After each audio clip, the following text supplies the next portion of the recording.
क्या होगा अगर आपकी सबसे बड़ी कमजोरी आपकी सबसे बड़ी ताकत बन जाए।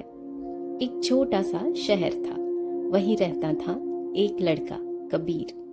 कबीर को रंगों से प्यार था, कैनवस से और उस खामोशी से जिसमें वो अपनी फीलिंग्स को उतारता था। लेकिन एक अजीब बात थी, कबीर कभी कोई पेंटिंग पूरी नहीं करता था। उसका कमरा, दीवारों पर दर्जनों पेंटिंग्स टंगी थी, लेकिन हर एक अधूरी। कहीं चेहरा बना था पर आंखें नहीं, कहीं आसमान बना था पर सूरज नहीं, कहीं कहानी शुरू हुई थी पर खत्म नहीं। हर बार जब वो ब्रश उठाता, उसकी आंखों में उम्मीद होती, लेकिन जैसे जैसे पेंटिंग आगे बढ़ती, उसका कॉन्फिडेंस कम होता जाता और आखिरी स्ट्रोक से पहले वो रुक जाता। धीरे से बोलता, ये परफेक्ट नहीं है, और फिर वो कैनवास एक और अधूरी कहानी बन जाता। कबीर का असली दुश्मन कोई और नहीं था, उसका खुद का दिमाग था। उसे डर था, अगर मैंने ये पूरा किया तो लोग जज करेंगे, अगर ये अच्छा नहीं हुआ तो, अगर लोग हंस पड़े तो। रात को वो जागता रहता और सोचता, मैं परफेक्ट क्यों नहीं बना सकता, मैं बाकी लोगों जैसा क्यों नहीं हूँ। धीरे धीरे उसने पेंटिंग करना कम कर दिया और खुद को डाउट करना ज्यादा। एक दिन उसकी जिंदगी में एक इंसान आया, गुरु अर्जुन। एक शांत गहरी आंखों वाला कलाकार, जिसने कबीर की अधूरी पेंटिंग्स देखी और बस मुस्कुरा दिया। कबीर ने नाराज होकर कहा, आप हंस क्यों रहे हैं, ये सब अधूरी है।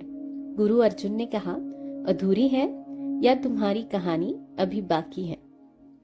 गुरु ने कहा, कल से तुम मेरे साथ काम करोगे। कबीर हेजिटेंट था, लेकिन अंदर कहीं वो बदलना चाहता था। हर दिन गुरु उसे पेंटिंग करने देते, लेकिन एक रूल था, आज जो शुरू करोगे उसे खत्म करना ही होगा। कबीर कोशिश करता, लेकिन जैसे ही पेंटिंग एंड के पास आती, उसका हाथ रुक जाता, दिल तेज धड़कने लगता, पसीना आने लगता और वो ब्रश छोड़ देता। एक दिन वो चिल्लाया, मैं नहीं कर सकता, मुझसे परफेक्ट नहीं बनता। अगले दिन कबीर जब गुरु के स्टूडियो पहुंचा तो उसने देखा, उसकी सारी अधूरी पेंटिंग्स एक गैलरी में लगी हुई थी। लोग उन्हें देख रहे थे, सराह रहे थे। कबीर चिल्लाया, ये क्या कर दिया आपने, ये सब अधूरी है। गुरु मुस्कुराए, लोगों को परफेक्शन नहीं चाहिए कबीर, उन्हें रियल चाहिए, और तुम्हारी पेंटिंग्स बहुत रियल है। एक बुजुर्ग महिला उस पेंटिंग के सामने खड़ी थी। उसने कहा, इस अधूरी आंख में मुझे अपना दर्द दिखता है। एक बच्चा बोला, ये इनकम्प्लीट स्काई, ऐसा लगता है जैसे मेरी जिंदगी। कबीर समझ गया, जो वो छुपा रहा था वही उसकी ताकत थी। उस रात कबीर पहली बार शांत था, कोई डर नहीं, कोई प्रेशर नहीं।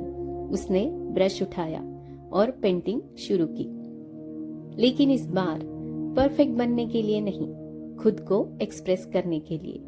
धीरे धीरे पेंटिंग पूरी हुई और पहली बार उसने उसे रोका नहीं। वो पेंटिंग परफेक्ट नहीं थी, लेकिन वो सच्ची थी, वो जिंदा थी। कबीर मुस्कुराया और धीरे से बोला, आज मैंने पेंटिंग नहीं बनाई, आज मैंने खुद को पूरा किया। परफेक्ट बनने के चक्कर में हम शुरू ही नहीं कर पाते, लेकिन इम्परफेक्ट एक्शन हमें वहां पहुंचा देता है जहां परफेक्ट प्लानिंग भी नहीं पहुंच सकती।